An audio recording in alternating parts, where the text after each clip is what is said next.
আসসালামু আলাইকুম সুপ্রিয় দর্শক শ্রোতা। নির্বাচন আসলেই বাংলাদেশের রাজনীতিতে জোটের একটি যে খেলা সেটা শুরু হয়। তবে আজকে 18টি দল একত্রিত হয়ে একটি নতুন রাজনৈতিক জোট তৈরি করেছেন। এই জোটটি আসলে যারা করেছেন তারা কারা? বাংলাদেশের রাজনীতিতে তারা অত্যন্ত পরিচিত। বিগত ফ্যাসিস্ট আওয়ামী লীগ সরকার এবং ভারতীয় রয়ের পরীক্ষিত বন্ধু হচ্ছেন এই 18 দলীয় জোটের প্রত্যেকটি সদস্য।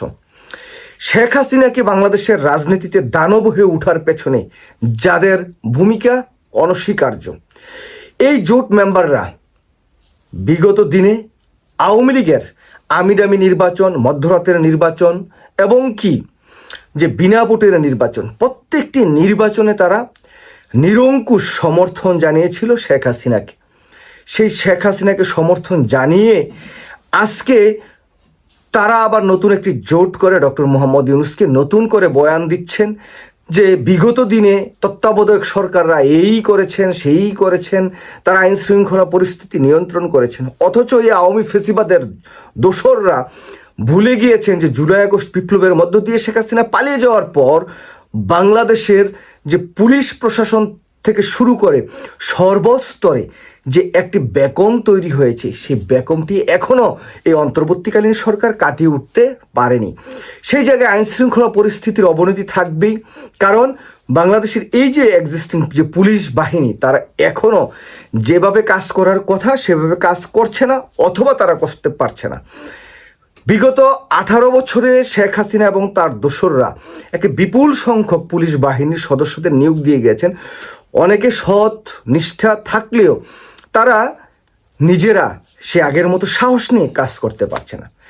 যাই হোক, এই যে 18 দলীয় যে জোট তৈরি হয়েছে, আওয়ামী ফেসিবাদের যেই নতুন জোটটি তৈরি হয়েছে, এই জোটটিতে কারা কারা আছেন যদি আমরা একটু দেখি। আমরা সংবাদপত্র থেকে কোট করি যে আওয়ামী দোসর নতুন জোটের আত্মপ্রকাশ করেছে সোমবার বেলা 11টার দিকে রাজধানীর গুলশানে ইমানুয়েল পার্টি সেন্টারে জাতীয় গণতান্ত্রিক ফ্রন্ট এনডিএফ এর আত্মপ্রকাশ ঘটে। এই জোটে আসলে কারা ছিলেন?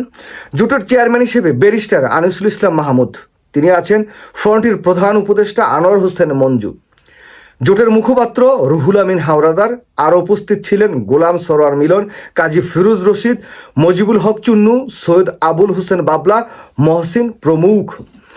এই যে জোটটিতে কোন কোন দলগুলো আছে, তাদের দলগুলোর যদি একটু নাম বলি তাহলে অনেকেই হয়তো তাদের সাথে বিগত পতিত আওয়ামী সরকারের যেই কানেকশন ছিল সেটা আপনারা রিলেট করতে পারবেন।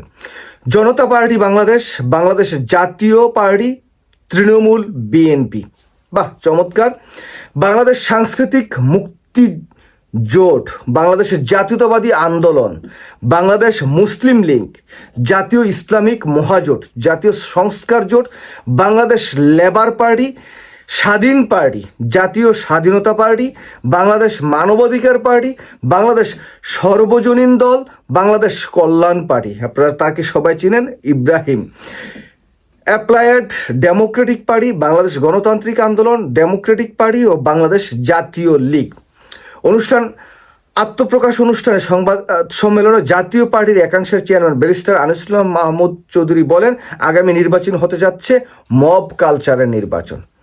বুঝতে পারছেন তো, মানে শেখ হাসিনার সময়কালে যে আমিডামির নির্বাচন, মধ্যরাতের নির্বাচন, তারপর মানে কি বলবো, এই সমস্ত ভোটে এই সমস্ত লোকজন নির্বাচিত হয়েছিলেন এবং নির্বাচন করে তারা অনেকে আবার মন্ত্রী এমপিও হয়েছিলেন। আমরা যদি আনিসুল ইসলাম মাহমুদ চৌধুরীকে দেখি, 2014 থেকে 18 সালে মানে পানি সম্পদ মন্ত্রণালয়ের মাননীয় মন্ত্রী ছিলেন তিনি। আবার আওয়ামী লীগ সময়ে 2009 থেকে 19 সাল এবং 9 থেকে 24 সালের আগস্ট পর্যন্ত তিনি সংসদ সদস্য ছিলেন।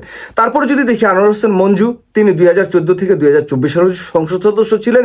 2018 থেকে 19 সাল পর্যন্ত ওই পানি সম্পদ মন্ত্রণালয়ের দায়িত্ব পালন করেছেন। তারপরে 14 থেকে 18 পর্যন্ত এনভায়রনমেন্ট অ্যান্ড ফরেস্ট, বন ও পরিবেশ মন্ত্রণালয়ের দায়িত্ব পালন করেছেন। এবিএম রুহুল আমিন হাওলাদার, তিনি 2009 থেকে 2014 সাল পর্যন্ত সংসদ সদস্য ছিলেন এবং 2014 থেকে 19 সাল পর্যন্ত আচ্ছা, যাই হোক, 2001 সাল থেকে তিনি জাতীয় পার্টির সাধারণ সম্পাদক ছিলেন। মজিবুল হক চুন্নু 2013 সাল থেকে 14 সালে ইউথ মানে ইয়াং যে একটা মন্ত্রণালয় আছে এবং স্টেট মিনিস্ট্রির দায়িত্ব পালন করেছেন। 2014 থেকে 19 সাল লেবার অ্যান্ড এমপ্লয়মেন্ট মন্ত্রণালয়ের দায়িত্ব পালন করেছেন। তারপরে 2021 থেকে 2025 সাল পর্যন্ত ওই জাতীয় পার্টির সাধারণ সম্পাদকের দায়িত্ব পালন করেছেন। সৈয়দ আবুল হোসেন বাবলা 2014 থেকে 2024 সাল পর্যন্ত তিনি সংসদ সদস্য ছিলেন। কাজী ফিরোজ রশিদ তিনিও সংসদ সদস্য ছিলেন এবং আওয়ামী লীগের একসময় অনেক দালালি করেছেন। গোলাম সরোয়ার মিলন এবং মহসিন রশিদ যদিও তারা সংসদ সদস্য ছিলেন না, কিন্তু আওয়ামী লীগের বড় মাপের দালাল ছিলেন। এবং কি এই যে কল্যাণ পার্টির যে জেনারেল ইব্রাহিম, তিনি তো শেষমেশ 2024-এর যে নির্বাচন, তার ইমানটা সেই জায়গায় যে হারিয়েছিলেন আর কি। যাই হোক, সুপ্রিয় দর্শক শ্রোতা, এই যে জোটটি হয়েছে, এই জোটের মধ্য দিয়ে আসলে কি হবে জানেন?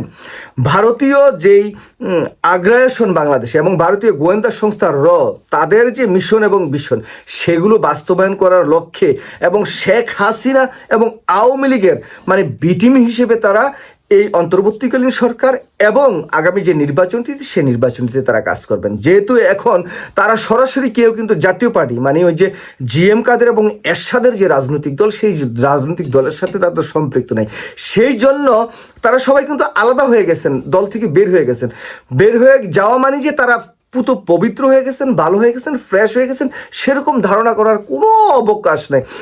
এক জাতীয় পার্টিতে তারা না থাকলেও তারা কিন্তু অন্য আরেক মুরুকে আওয়ামী লীগের দোসর এবং ভারতের দোসর হিসেবে তারা কিন্তু থাকবেনই, কারণ তারা সেই জায়গায় নম দিয়ে এবং সেই জায়গায় পদলেহন করে তারা থাকবেন, এটা নির্দ্বিধায় বলা যায়। সুতরাং এই যে নতুন যে জোটটি হয়েছে, 18টি দল একত্রিত হয়েছে এবং তাদের যে নেতা কর্মী যারা সমর্থক, তারা সবাই হচ্ছেন পতিত আওয়ামী সরকারের দোসর এবং ভারতীয় দালাল। তাদেরকে বিশ্বাস করা এবং আগামী নির্বাচনে তাদের যে নির্বাচনে প্রতিদ্বন্দ্বিতা করা, আমার মনে হয় যে সরকারের পক্ষ থেকে বা বিভিন্ন রাজনৈতিক দলের পক্ষ থেকে তাদের বিরুদ্ধে একটি ব্যবস্থা গ্রহণ করা উচিত। এবং তাদের যারা যারা মন্ত্রী এমপি ছিলেন বিগত আওয়ামী সরকারের সময়, তাদের কর্মকাণ্ড, তাদের আর্থিক দুর্নীতি, অনিয়ম সব কিছু নিয়ে খতিয়ে দেখা উচিত, যাতে তারা আবার বাংলাদেশের নির্বাচন, বাংলাদেশের গণতন্ত্র, বাংলাদেশের রাষ্ট্র ব্যবস্থা এবং বাংলাদেশের কোনো দলকে আবার শেখ হাসিনার মতো এবং দানব হয়ে উঠতে যাতে সাহায্য সহযোগিতা